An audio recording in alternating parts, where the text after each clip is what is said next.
Salam əziz şagirdlər, dəyərli biologiya həvəskarları, kanalımızın abunəçiləri və ümumiyyətlə bütün biologiya sevənlər və xüsusilə də 6-cı sinif şagirdləri. Bu günlərimiz 27 aprel 2025-ci il tarixində təbiət fən müsabiqəsinin yarım finalında iştirak etmişsiniz və indi mən hazırda istəyirəm ki, həmin sualların izahını sizinlə paylaşım. Yəqin ki, artıq cavabları da bilirsiniz, yəqin ki, artıq ballarınızı təxmin hesablamışsınız və müəllimləriniz də sizə izahlar veriblər, amma mən də izah edim, bizim kanalımızda qalsın.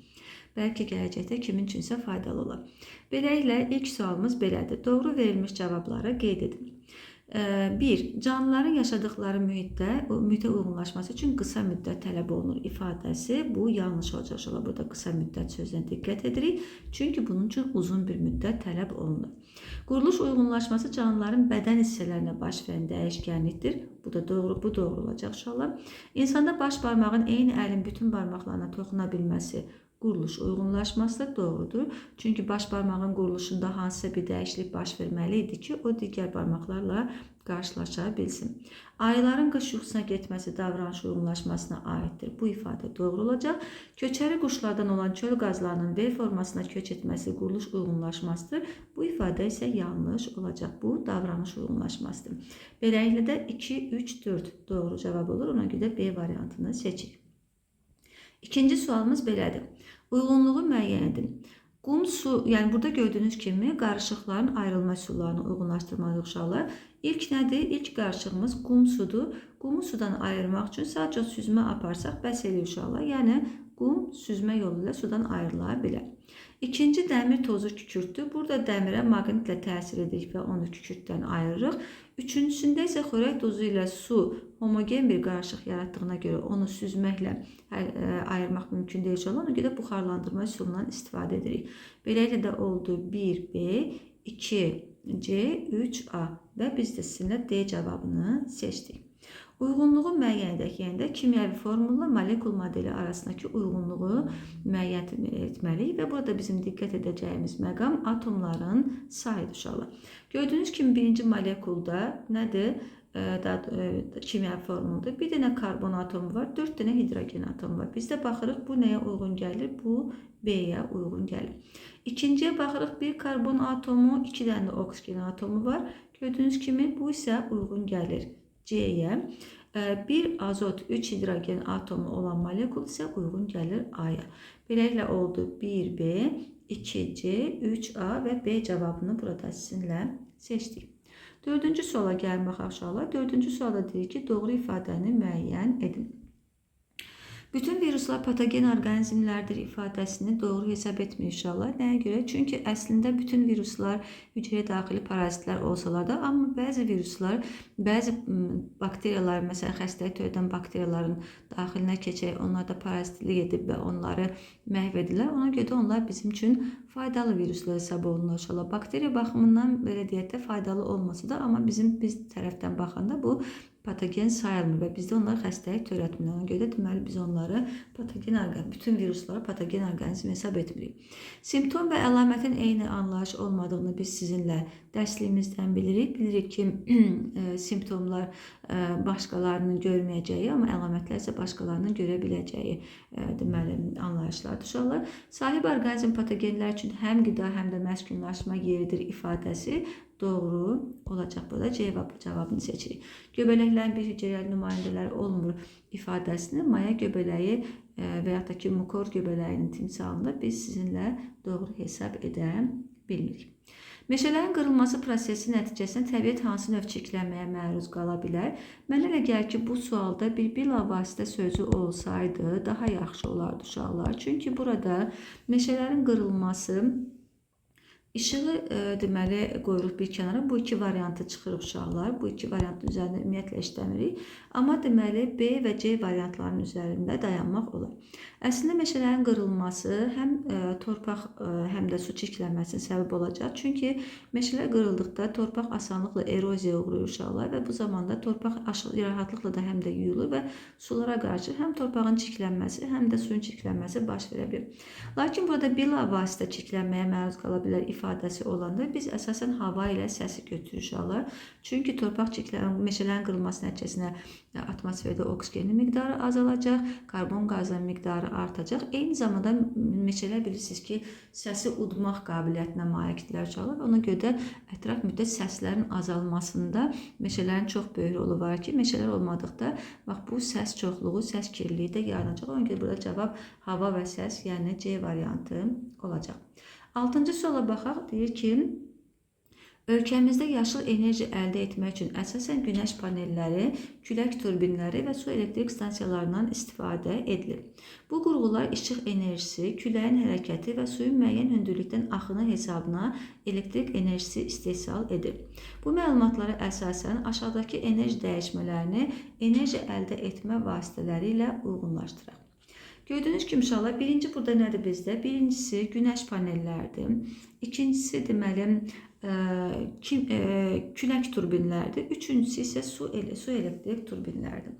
Biz sizinlə günəş panellərinin aydın məsələ ki, işıq enerjisi hesabına işlədiyini bilirik. Ona görə bir nə olacaq uşaqlar? 1C olacaq. 1C'dir. Külək turbinlərində külək havanın hərəkəti hesabınadır. Hərəkət isə biz kinetik enerji uşaqlar. Deməli, kinetik enerji də haradadır burada? Bizdə B-dədir. Ona görə də bir də B-ni yazdıq. Su elektrik turbinləri isə uşaqlar potensial enerji, kinetik enerji, elektrik enerjisi deməli hesabına çevrilməsinə həyata keçirir. Çünki gördüyünüz kimi suyun müəyyən hündürlükdə olan su hansı enerjiyə malikdir? Potensial enerjiyə malikdir. Həmin su axarkən, hərəkət edərkən hansı enerjiyə çevrildi? Kinetik enerjiyə çevriləcək. Daha sonra bu kinetik enerji sarğacda gəlib nəyə çevriləcək? Elektrik enerjisinə çevriləcək. Və ona görə də 3-ə isə yazdıq nəyi? A-nı. Beləliklə 1C, 2B, 3A cavabımız oldu B variantı. 7-ci suala gəlin baxaq uşaqlar. 7-ci sualda deyir ki, balina ondan 750 metr qabaqda olan balığın yerinin ondan nə qədər uzaqda olduğunu bilmək üçün səs siqnalları göndərir. Səsin sürətinin 1500 metr/saniyə olduğunu bilərək o siqnal göndərdikdən neçə saniyə sonra balığın yerini müəyyən edəcək.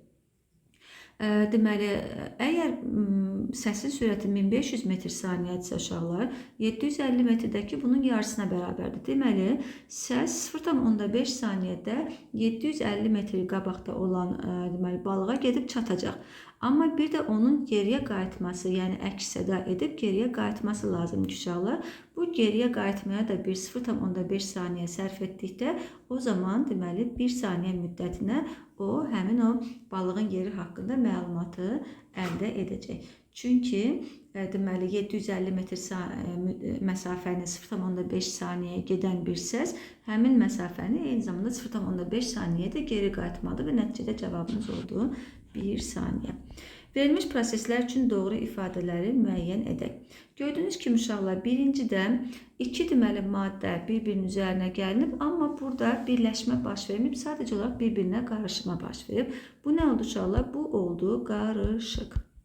Burada ikincidə isə gördüyünüz kimi iki molekul bir-birinin üzərinə gəlir, iki ayrı deməli maddə bir-birinin üzərinə gəlir və burada artıq birləşmə baş verib və yeni deməli nə baş verib? Yeni maddə əmələ gəlir. Bu artıq nə cür bir proses uşaqlar? Bu artıq kimyəvi bir prosesdir. İndi baxaq bizdən nə soruşur? Doğru ifadələri müəyyən edək. Birincisini alacaq, birincisi fizikidir. Sadəcə çox qarışdı uşaqlar. İkincidə isə birləşmə baş verdi və bu kimyəvi bir hadisədir. Beləliklə, birinci hadisə proses kimyəvi hadisəni ifadə edir. İfadəsi nə olacaq uşaqlar burada? Yanlış olacaq. Çünki bu nə cür bir hadisədir? Bu fiziki bir hadisədir. İkinci proses kimyəvi hadisəni ifadə edir. Bu doğru olacaq. İkinci proses fiziki hadisədir. Bu artıq yanlış oldu. Birinci prosesdə başlanğıc molekulları istənilən nisbətdə götürmək olar. Bəli, məsələn, biz həlledici ilə həll olan maddəni götürsək da ki, qarışıq olaraq başlanğıc maddənin istənilən nisbətdə həlledici ilə həll olan miqdarını istənilən nisbətdə götürə bilərik. Ona görə də 4 doğru olacaq.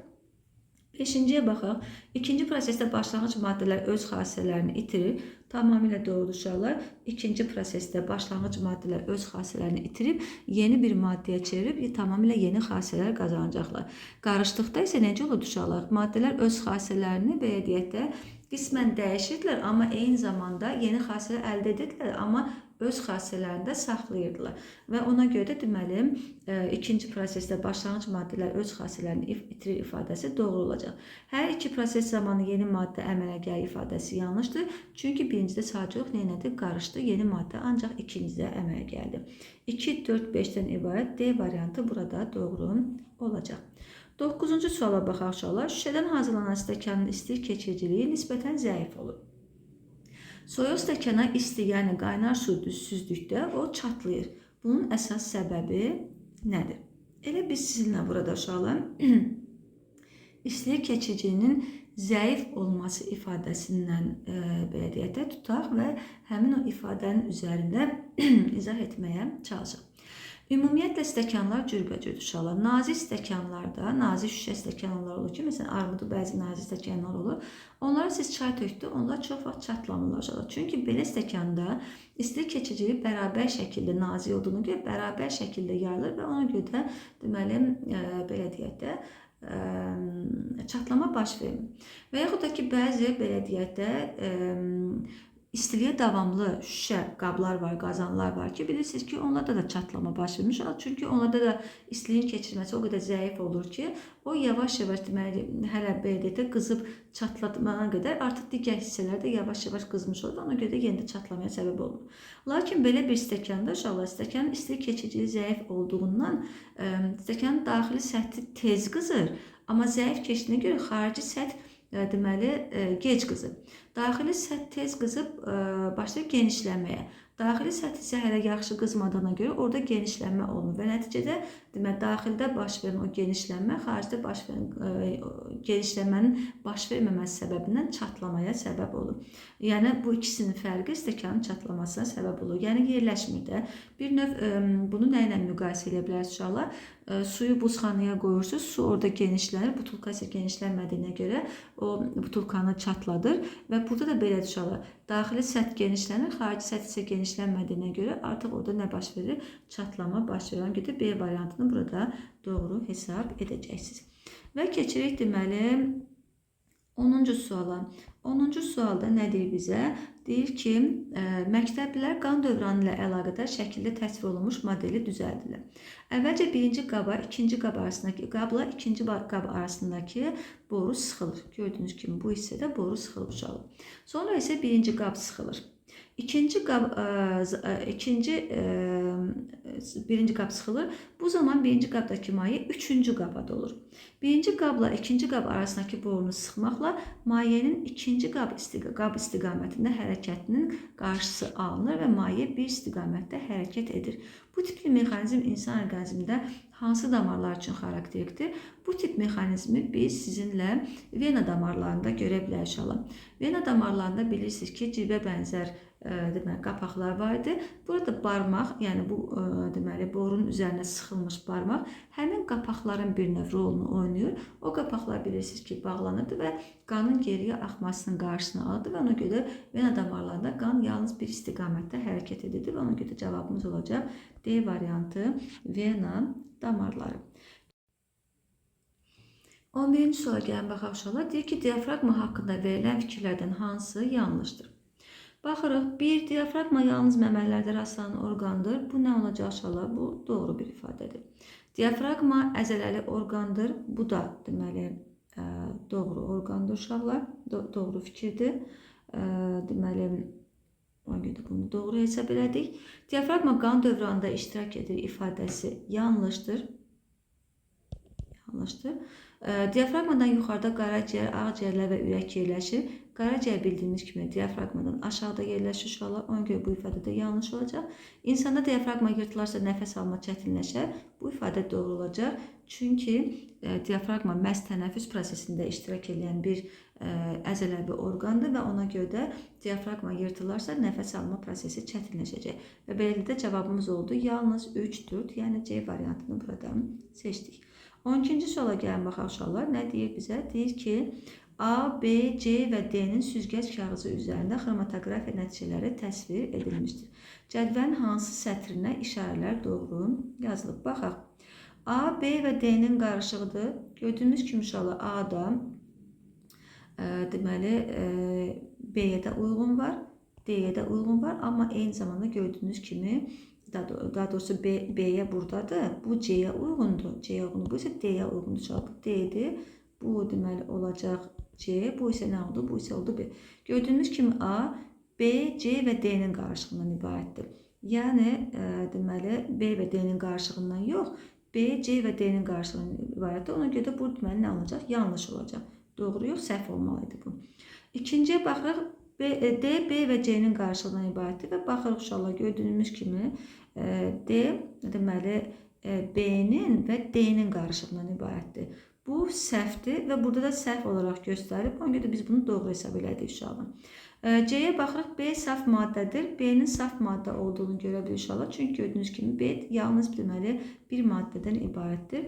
Bu da doğru verilib. Ona görə də biz sizinlə burada B və C-nin doğru verildiyini götürürük. 13-cü suala baxırıq. Deyir ki, papaqlı göbələkləri papaqların alt hissəsinin quruluşuna görə qruplaşdırsaq, onları necə adlandırmaq olar? Biz sizinlə yadınızdadırsam, papaqlı göbələkləri sporların əmələ gəldiyi yerlərə görə lövhəcikli və borucuqlu olaraq, deməli, yəni altında şüalar olan və ya da ki, dairələr olan deməli olaraq ayırmışdıq ki, bunlar da lövhəcik və borucuqlu göbələklərdir. Mikroskopla müşahidə edərkən formalarına görə bir-birindən fərqlənən bakteriya hüceyrəsi görmək mümkündür və bizdən uyğunluğu müəyyən etməyimiz deməli belə deyək, tələb olunur. Baxırıq, gördüyümüz kimi birincisi nədir uşaqlar? Birincisi vergül şəkildir və bu nə olacaq? Bu vibrion olacaq. Deməli, bir nə oldu? 1 oldu C. İkinci gördüyümüz ki, nələr uşaqlar? Dairə şəklində koklardır. 2 oldu D. 3'e baxırıq. 3-də çöp şəklindədir uşaqlar. Bu nə olacaq? Bu basillər olacaq. Bu oldu deməli B.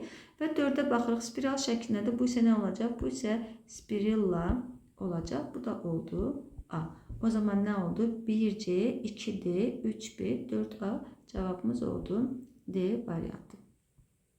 15 və 16-cı sualları aşağıdakı şəkillər əsasında izah etməyə çalışaq. Şəkildə verilmiş canlılardan neçəsi həm yırtıcı, həm də şikardır. Gəlin baxaq görək burada hansılar həm yırtıcı, həm də şikar ola bilərlər. Deməli, belə qida zəncirini götürsək uşaqlar, qurbağalar bilirsiniz ki, həşəratlarla qidalanırlar və onlar həşəratlarla qidalanarkən eyni zamanda onlarla da, məsələn, tutaq ki, ilan qidalana bilir və ona görə də qurbağa burada nə olacaq? Qurbağa burada həm yırtıcıdır, həm də şikardır. Deməli, bir olaraq qurbağanı götürə bilərik. Hörümçəklər bilirsiniz ki, uşaqlar, hörümçəklər deməli, həm yırtıcı, həm də şikar ola bilirlər. Yəni, onlar hansı cücülərlə qidalanarkən, deməli, onlarla da yəni, yırtıcı olurlar və eyni zamanda qida zəncirində onlarla da qidalanan deməli, başqa bir canlı ola bilir ki, bu zaman deməli, o həm də nə olmuş olur? Şikar rolunda olmuş olur. İlanlar özləri də uşaqlar yırtıcı ola bilərlər, amma ilanlarla da bilirsiniz ki, kirpilər qidalana bilir və nəticədə deməli ilanlar eyni zamanda şikar da ola bilirlər. Ona görə biz sizinlə burada 3 variantı yırtıcı və şikar kimi götürə bilərik. Burada deməli çəyirtkəni götürsəz, deməli o yarpaqla qidalanır, yırtıcı olmayacaq. Deməli kəpənəyi götürsəz nektarla qidalanır və yırtıcı deyil. İlbizlər də yenə də deməli bitki ilə qidalandıqlarına görə deməli o da yırtıcı olmayacaq və burada səhvimizə çöl sıçanı uşaqlar, o da deməli belə deyək də yırtıcı yox, yırtıcı rolunda olmayacaq. Ona görə biz sizinlə burada cavab olaraq 3 variantı 3 dənəsini götürə bilərik. Deməli, baxaq 16-cı suala doğru cavabı müəyyən edək. 16-cı sualda görək hansı cavablar doğrudur. Neçə onurğalı heyvan saymaq olar? Gəlin baxaq uşaqlar. Gördüyünüz kimi qurbağa, çöl sıçanı səhvlənməmizə və burada ilan, deməli bu nə oldu? Bunlar üçü deməli onurğalı heyvan oldu. Deməli bura 3 yazılır uşaqlar. Neçə onurğasız heyvan saymaq olar? Gəlin baxaq. Deməli hörümçək 1, deməli 2, 3, 4 dənə də onurğasız heyvan saymaq mümkündür. Bu oldu 4. Onurğalılar neçə fərqli qrupda qruplaşdırmaq olar uşaqlar? Onurğalıları siz suda qurda yaşayanlar, məməlilər və sürünənlər olaraq 3 fərqli qrupda yerləşdirə bilərsiniz. Deməli oldu belə. Onurğasızları neçə fərqli qrupda qruplaşdırmaq olar? Maksimum desək inşallah burada da 3 fərqli qrup götürmək olar. Məsələn, belə deyək də siz 2 qrup da götürə bilərsiniz. Məsələn, hörümçək və çəyirtkə və eyni zamanda kəpənək buğumayaqlar tipinə, ilbiz isə mollusklar tipinə aiddir. Belə də götürə bilərsiniz inşallah. Amma eyni zamanda siz 3 qrupda götürə bilərsiniz. Belə ki, hörümçəyi hörümçək kimlərə aid edə bilərsiniz? Çəyirtkə ilə kəpənəyi həşəratlara aid edə bilərsiniz. İlbizi isə mollusklara aid, qarın ayaqlı mollusklara aid edə bilərsiniz. Və belə də 3 qrup götürə, maksimum 3 qrup burada götürə bildik. Ona görə də deməli bu şəkildə yazaq və cavabımız hansına uyğun oldu? Cavabımız D variantına uyğun oldu. 17-ci suala gəlin baxaq. 17-ci sual edir ki, insanda səs telləri harda yerləşir? Biz də insan səs tellərinin qırtlaqda yerləşdiyini bilirik. 18-ci suala gəlin baxaq. Şola deyir ki, yer kürəsinin daxili quruluşuna aid yanlış ifadə hansıdır? Deməli, yer kürəsi yer qabığı, mantia və nüvə qatlarından ibarətdir. Bu ifadə bildiyimiz kimi doğrudur. Litosfer havaları müxtəlif istiqamətlərdə hərəkət edirlər. Bunun da doğru olduğunu bilirik inşallah. Daxili təbəqələrdən ən az qalınlığa malik olan qat mantiyadır ifadəsi yanlış olacaq. Çünki biz bilirik ki, ən az qalınlığa malik olan qat bu nə idi inşallah? Bu yer qabığı idi və ona görə bu yanlış olacaq. Yer qabığı və mantiyanın üst hissəsi birlikdə litosfer əmələ gətirir. Bu ifadə də doğru olacaq. Ona görə burada C variantını seçdik. 19-cu sualda bizə nə deyir inşallah? 19-cu sualda deyir ki, inşallah Kaliforniyadakı bir məntəqəyə aid verilmiş qrafikə əsasən aşağıdakı düzgün bəndi seçin. Beləliklə inşallah gördüyümüz kimi burada bax bu qrafik bizə nəyi göstərir? Bu qrafik bizə temperaturu göstərir. Bu diaqramlar isə bizə nəyi göstərir? Bu isə bizə yağıntının miqdarını göstərir. Və beləliklə də inşallah baxaq deyir ki, qış aylarının orta temperaturu digər aylara görə çoxdur ifadəsi yanlış olacaq. Gördüyünüz kimi qış aylarının yanvar, fevral aylarının və burada dekabr götürsək olar. Gördüyünüz kimi 10-15 dərəcə Selsi arasındadır gördüyünüz kimi. Sonra illik düşən yağıntıların miqdarı çoxdur ifadəsi yanlış olacaq. Çünki gördüyünüz kimi illik düşən yağıntının miqdarı cəmi nə qədərdir? Deməli 20 mm-ə qədərdir. Deməli bu nədir uşaqlar? Azdır. Bu da yanlış olacaq. Məntəqə cənub yarımkürəsində yerləşir ifadəsi yanlış olacaq uşaqlar. Cənub yarımkürəsində yerləşsəydi necə olmalıdır? Yay aylarında temperatur daha aşağı olmalıdır. Qış aylarında isə necə olmalıdır? Daha soyuq olmalıdır. Çünki biz bildiyimiz kimi bizdə qış olanda orada yay olur. Bizdə yay olanda orada qış olur. Deməli bu qış şimal yarımkürəsinə aiddir. Həm də eyni zamanda biz Kaliforniyanın Amerikanın bir ştatı olduğunu bilirik inşallah və bilirik ki, Kaliforniya harda yerləşir? Amerika Birləşmiş Ştatlarında şimal yarımkürəsində yerləşir. Deməli bu ifadə də yanlışdır. Bu üç ifadə nə oldu? Yanlış oldu. Fiziki aşınma prosesi üstünlük təşkil edir ifadəsi daha doğru olacaq inşallah. Çünki biz də bildiyimiz kimi kimyəvi aşınma əsasən suyun iştirakı ilə gedən bir aşınma idi və burada da gördüyünüz kimi suyun miqdarı, yağıntının miqdarı azdır uşaqlar. Amma burada deməli temperaturu siz görürsünüz uşaqlar, temperaturun təsirindən baş verən aşınma bu nə idi uşaqlar? Bu əsasən fiziki aşınmaya aiddir. Ona görə biz burada sizinlə B variantını, yəni fiziki aşınma prosesi üstünlük təşkil edir ifadəsini doğru hesab edirik. Sxemdə təsvir olunan günəş, yer kürəsi və ayın fırlanmasının nəticələrinə uyğun olmayan bənd hansıdır? Deməli, yerin öz ox ətrafında fırlanması nəticəsində gecə gündüz yanır. Bunun doğru olduğunu biz sizinlə bilirik uşaqlar, daha doğrusu belə yazaq. Yer kürəsi günəş ətrafında tam bir dövrünü bir illə başa çatır, vurur. Bu da doğru olacaq uşaqlar. Fırlanarkən ay yer kürəsinin kölgəsində qalarsa, ay tutulması baş verir. Tamamilə doğru uşaqlar. Bu demək ki, ay burada qalıb, onun üzərinə yerin kölgəsi düşür və ona görə biz ayı görə bilmirik və nəticədə ay tutulması baş verir. Bu doğru olacaq. Sutka ərzində günəş şüaları yer kürəsinin hər tərəfini eyni vaxtda işıqlandırır. Bu ifadəsi doğru yanlış olacaq. Çünki biz bildiyimiz kimi sutkanın müəyyən hissəsində qərb yarımkürəsi, müəyyən hissəsində isə şərq yarımkürəsi işıqlandırılır uşaqlar. Ona görə də gecə gündüz də məhz bu səbəbdən baş verir. 21-ci suala gəlin baxaq uşaqlar. Deyir ki, sakit halda orta yaşlı insan bir dəqiqədə 16 tənəffüs hərəkəti edir. Və deməli, hər dəfə ağciyərlərə 500 kub santimetr atmosfer havası daxil olur. 30 saniyədə qana keçən oksigenin miqdarı neçə kub santimetr olar? Biz sizlə nə bilir inşallah yadınızdadırsa, deməli sizin dərsliyinizdə bir belə deyək də diaqram verilmişdi və həmin o diaqramda havada olan o oksigenin miqdarı və eyni zamanda deməli bizim nəfəs aldığımız havanın tərkibindəki oksigenin miqdarı faizlə verilmişdi və verdiyimiz havanın tərkibindəki oksigenin miqdarı faizlə verilmişdi. Biz də sizinlə nə bilir inşallah bilirik ki, orada aldığımız havanın tərkibində oksigenin miqdarı deməli 21% idir. Verdiyimiz havanın tərkibindəki oksigenin miqdarı isə 16% idir. Deməli biz ortadakı 5%-i hara vermişik? Qanımıza keçirmişik. Bəs bu 5% nə qədərdir uşaqlar? Bildiyiniz kimi gəlin belə hesablayaq. 500 kub santimetr bizdə 100% təşkil edirsə aldığımız hava, deməli 5% gəlin görək nə qədərdir uşaqlar? 5% olacaq. Deməli 500-ü vururuq 5-ə və bölürük neçəyə? 100-ə bölürük. Və nəticədə nə olur uşaqlar? 100-dən 500 çıxsa ki 5 qalacaq. Burada oldu 25 kub santimetr. Deməli biz hər dəfə nəfəs alanda qanımıza 25 kub santimetr oksigen keçir uşaqlar. Və 30 saniyədə qana keçən oksigenin miqdarını isə necə tapaq?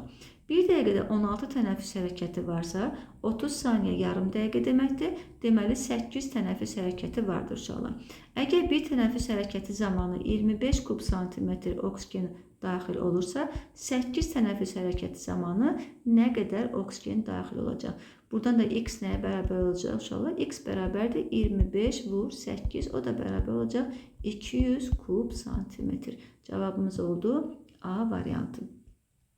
22-ci suala baxaq. Nə deyir bizə? Deyir ki, müəyyən temperaturda 200 ml suya 595 qram şəkər əlavə edilir və doymuş məhlul alınır. Bir qədər şəkər qabın